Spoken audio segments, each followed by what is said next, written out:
Saudara Satreskrim Polres Aceh Singkil menangkap tersangka tindak pidana pelecehan dan pemerkosaan terhadap anak di bawah umur. Tersangka ditangkap lantaran diduga melakukan pelecehan terhadap anak di bawah umur yang merupakan keponakannya sendiri.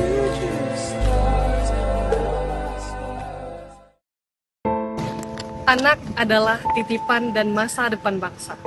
Mereka lahir dengan tawa, keingintahuan, dan harapan yang mahal.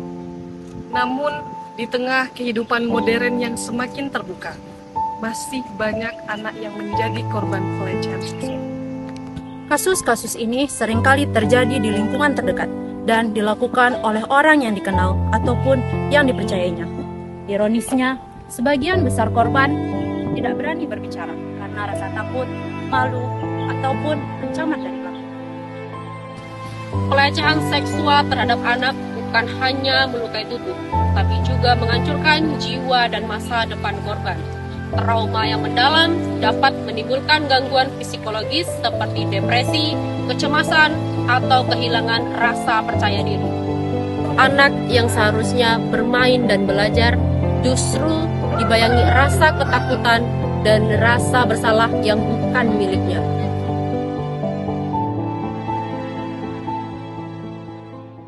Masyarakat Aceh Mutua, kami mengajak seluruh elemen masyarakat untuk dapat menjadi agen perlindungan anak dari kekerasan seksual dengan cara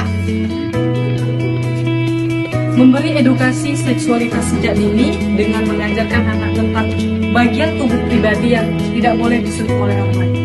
Bangun komunikasi terbuka dengan anak. Awasi lingkungan anak baik dunia nyata maupun digital.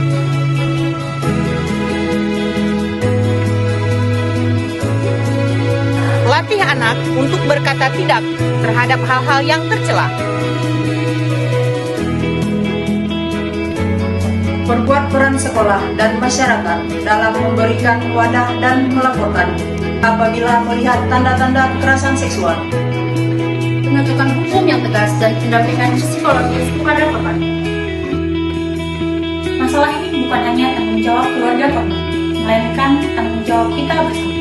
Sebagaimana diatur dalam Undang-Undang Nomor 35 Tahun 2014 tentang perubahan atas Undang-Undang Nomor 23 Tahun 2002 tentang perlindungan negara, pemerintah, masyarakat, dan orang tua wali berkewajiban dan bertanggung jawab terhadap penyelenggaraan perlindungan terhadap anak.